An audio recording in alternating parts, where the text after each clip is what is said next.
Камчы Көлбаев аферист мошенниктерди элита преступного мира деп сыйлачы, поощрять этчи. Жакшы орчаларды, зоналардан көтөрүп алчы. Положительно айтып.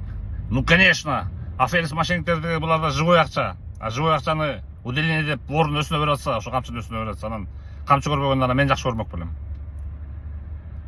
Ошо менен, бирок шарияттан алып караганда, исламдан алып караганда, о камчыңдагы тозоку капыр, жоккулукка жаткан макулук. Жана аферист мошенниктер дагы абдан жектелген шүмшүктөр болуп эсептелет, кылмышкерлер болуп эсептелет. Ошо аферист мошенниктер. Ойлосоңор бирөө эле ак менетин алдап кетсе 5 мүнөттө эле. Тиги бул байкуш эмгекчи аны жылдап тапты, миллиондорду мисалы, 100 миңдерди. Анан бир аферист мошенник эле 5 мүнөттө алдап кетип атат. Албетте бул Аллахка жакпай турган нерсе да. Андыктан мен күрөшүмдү токтотпойм. Камчы Көлбаев тирүү кезинде Кыргызстандан ага каршы чыккан жаңгыс мен болгом. Бетине сүйлөп капырын таштап болбосо тозокко чөксүң, өлүп калышың мүмкүн деп 3 жыл бери айтып жаткам. Оозума сала бергенде айтып турмун. Власттар аны былтыр ликвидировали. Эми Аллах кылдын ким билет, наркы дүйнөдө эмне болуп атканын Алла Таала өзү билет дечи. Бирок по всем признакам ал тозокто күйүп атат, по всем признакам. Тозоктун оту жаман ал. 70 эсе кубаттуу. Биз бул дүйнөнүн отуна чыдабайбыз, тозоктун отуна адам чыдабайт го. Андыктан аферист мошенниктерге каршы камчоосу жок болду. Власть жана биз аны жеп жутуп тындык. Камчы Көлбаев. Эми аны жакшы көргөн аферист мошенниктерге каршы күрөшүмдү уланта бермекмин. Экинчи этап ошол. Камчы жакшы көргөн мошенниктерди мен жек көрөм.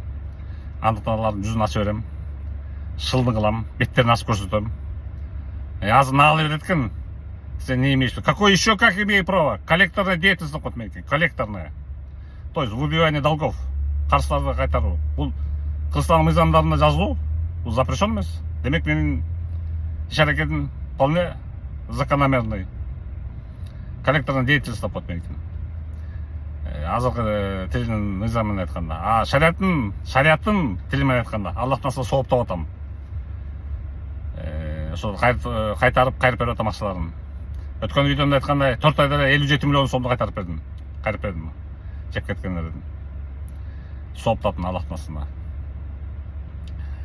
Андыктан ошо дагы айтышат экен, көздөрүн ачык чыгарып атасың. Аны закон боюнча көзүн жаап чыгасың. Көзүн жаап чыккан үчүн ошолор көп кутуруп мына мисалы любой преступниктерди көрсөң интернеттен, же газетадан, же телевизордон көздөрүн жабат.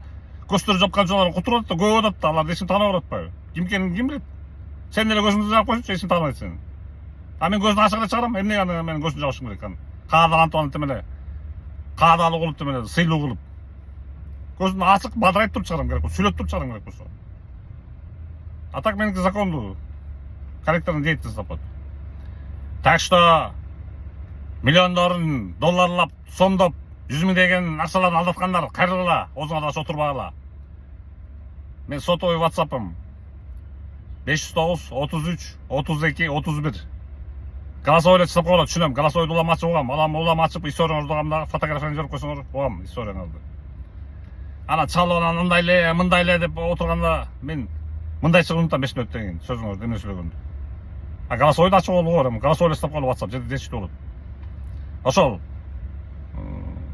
WhatsApp номерим дагы айтарам 509 33 32 31.